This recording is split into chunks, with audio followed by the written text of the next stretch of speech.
Hey guys, we're back again for another Doctor Who review. This time we are featuring episode 6, Dot and Bubble. So let's go ahead and check it out, guys. Let's go.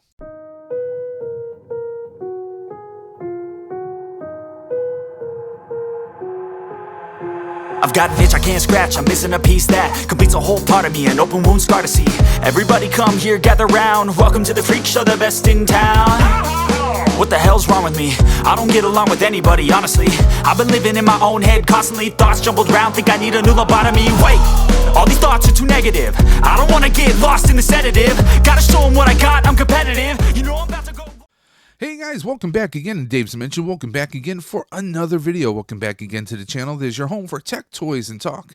And of course, the channel where chaos and insanity will always reign supreme. So we're back again for another Doctor Who review. But again, this was kind of a weird, freaky episode. Now, we know in the past, Russell T and many other writers have made some political commentaries about, well, I shouldn't say political, but social commentaries on society as a whole. I mean, way back when, in the original, in the early 2005s and 2006 runs of Doctor Who, we saw the Doctor visit Satellite 5 a few times. One time where it was every level was a separate channel. They would broadcast different news feeds. They controlled everything. And of course, they were 100 years behind human development thanks to the mighty Jagrofests. There was another episode where they went back and there was it was just all kinds of chaos, and it seemed like things were a little bit more backwards. We've seen episodes of Doctor Who where people were dumbed down, and this episode is no different. Dot and Bubble features, we see a young lady waking up, and imagine a world or a city filled with nothing but your quote-unquote, what's the word? What's the right way I want to put this without offending people? Obviously, hey, I'm on YouTube. I have my own YouTube channel. I'm a content creator, right? But then you have those type of creators who are the fashionistas, the ones who dictate trends.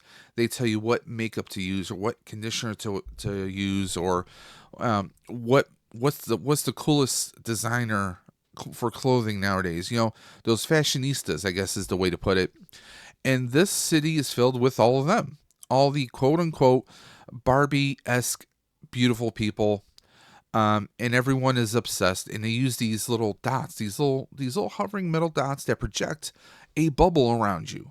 And literally, imagine your YouTube, imagine YouTube and Instagram all merged into one. You see all these different screens, and they're all the people that you follow. You can pull up an instant chat of all your best friends instantly, and everyone's video is being transmitted right then and there. And also, this is also what tells you. Literally, she wakes up and she says, "Do I need to pee?" And there's a Dr. P that pops up, and he says, "No, you are doing he does his radio voice like, "You're doing fantastic. You're at such and such percentage, that she doesn't need to pee." So this interface tells people when they need to use a restroom. It tells people, walk forward, walk left. It tells them how to walk left, how to walk right. Literally, there's a scene in this episode where she takes the bubble down and she doesn't know how to walk. She walks into a friggin' like a utility pole, like a metal street pole for like a street light. She walks directly into it because she's not using the interface. What happens is basically she goes to her job, and suddenly there's throughout the episode you see one person that keeps popping up in her feed who tells her that, oh, so-and-so is missing. Now so-and-so is missing. People are suddenly starting to be missed. They are missing now. And apparently there's these big, massive bug-like creatures that are actually eating people. One by one by one by one.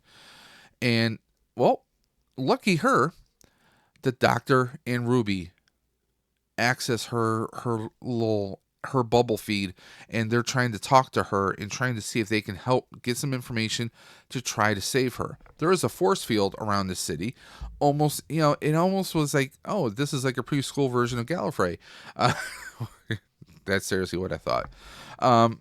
this episode was definitely hearkening on how much people rely on technology and how dumbed down.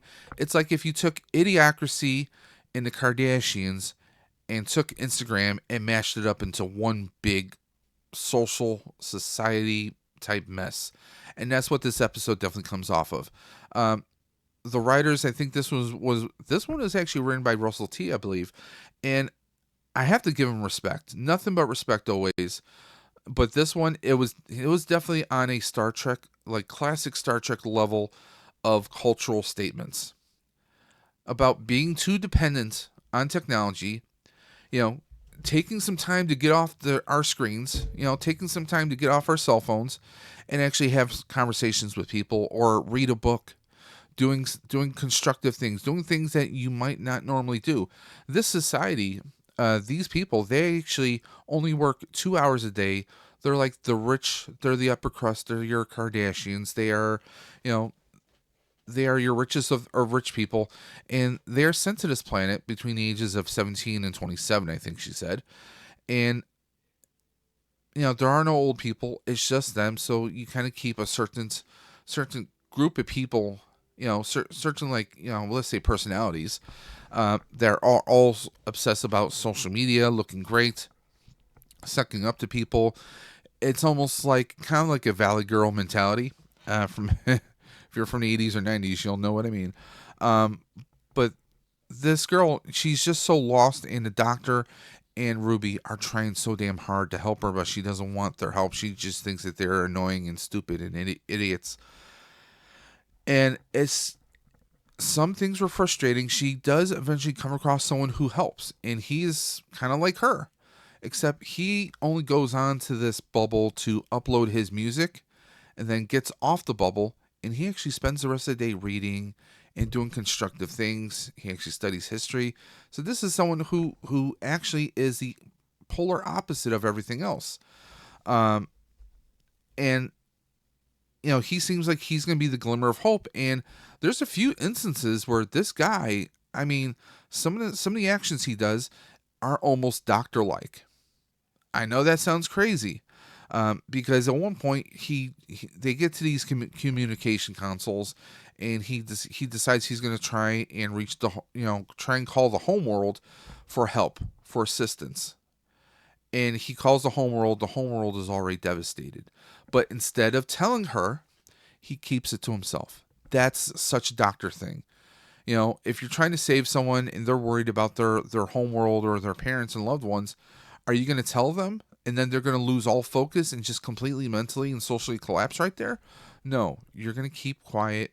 You're only going to tell them what you need to tell them so you can keep them moving, keep them going, keep them fast, keep them strong, and keep them alive as long as possible.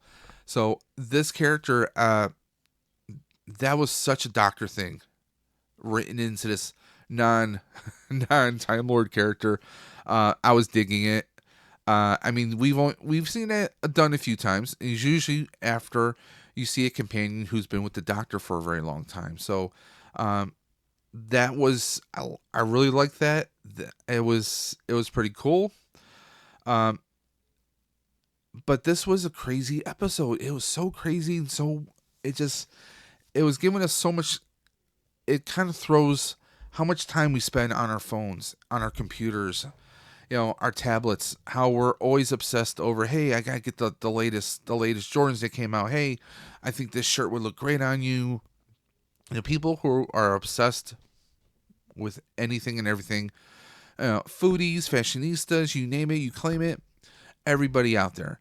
And this was such a commentary on that. But it also shows you that, that kind of mentality can also be very self-destructive.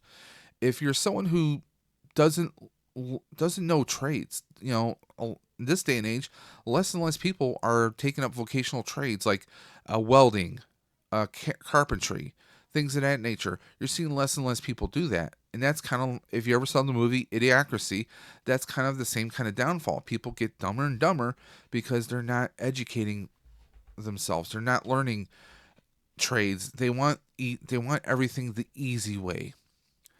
And towards the end of the episode, the girl and her friends, well, some of her friends, do make it out alive to this place where this section of the city where they can actually leave and exit the city and potentially survive out there. And the doctor offers them.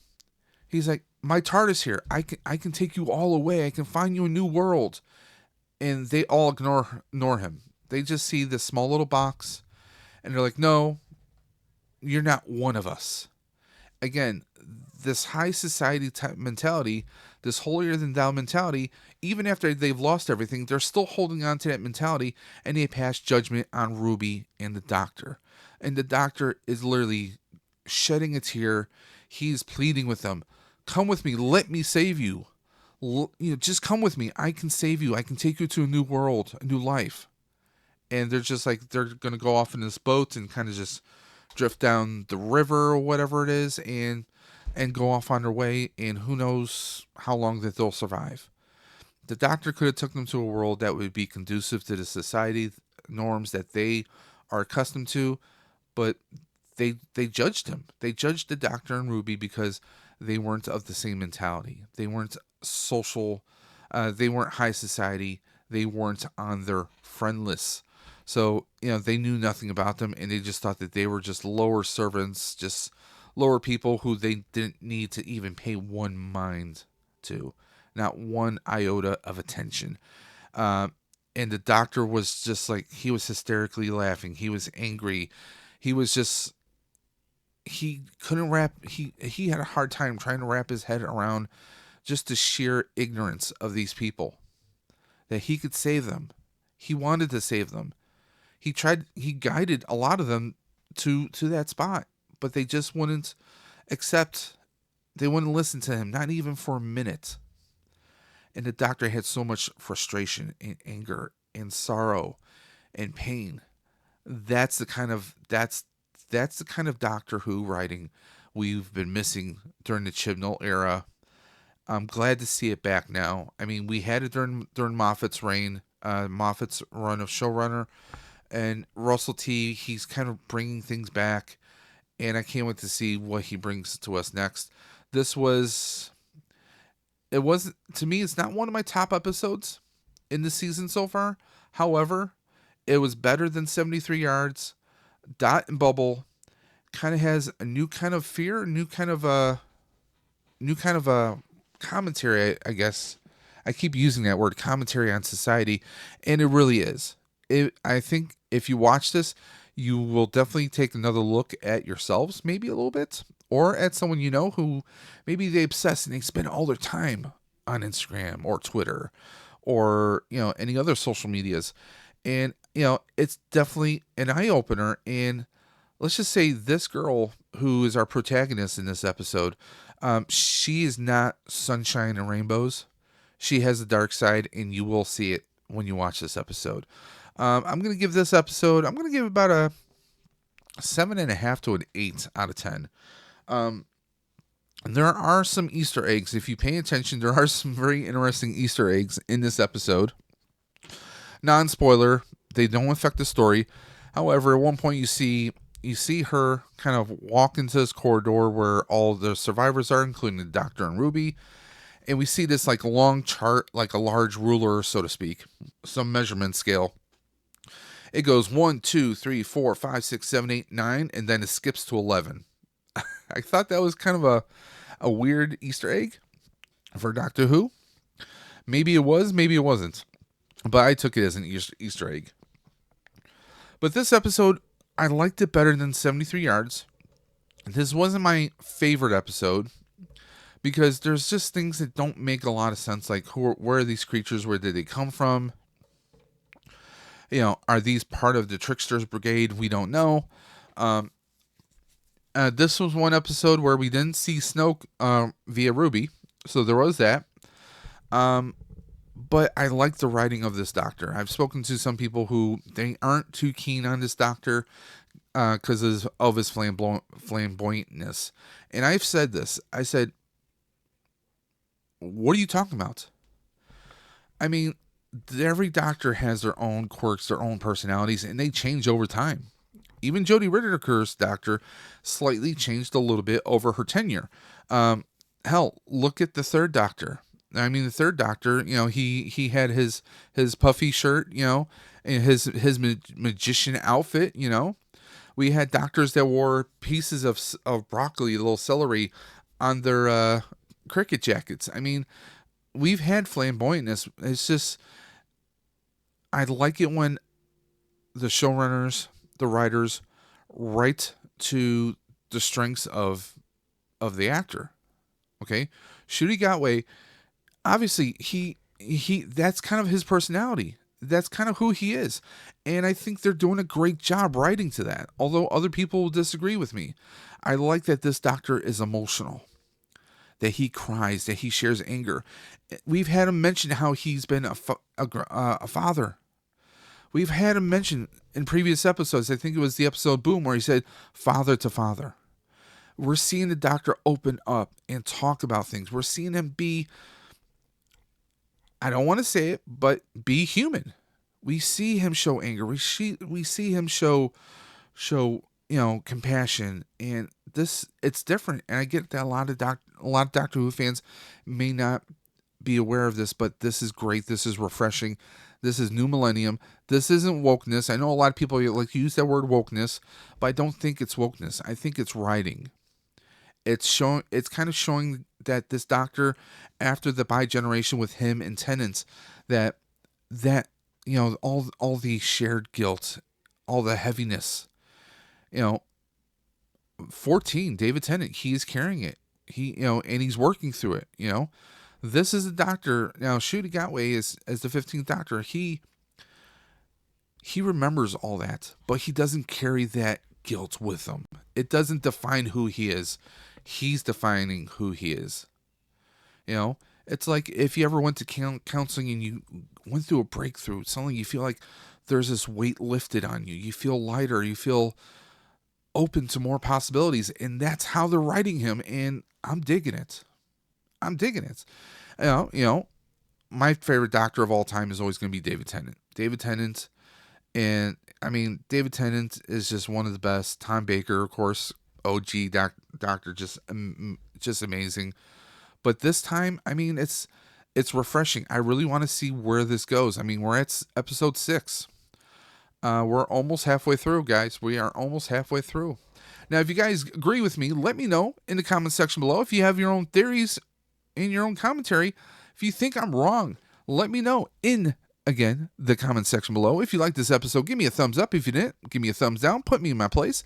And as always, guys, if you have comments, questions, concerns of any kind about our Doctor Who reviews or about anything else we do on Dave's Dimension, including our Tuesday Night Talks, you can message me on Instagram at Daves_Dimension or email me at davesdimension78@gmail.com. But guys, until next time, this is Dave from Dave's Dimension saying keep on busting.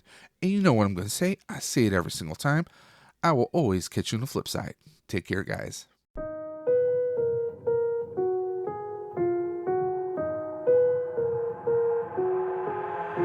I've got an itch I can't scratch, I'm missing a piece that completes a whole part of me, an open wound scar to see.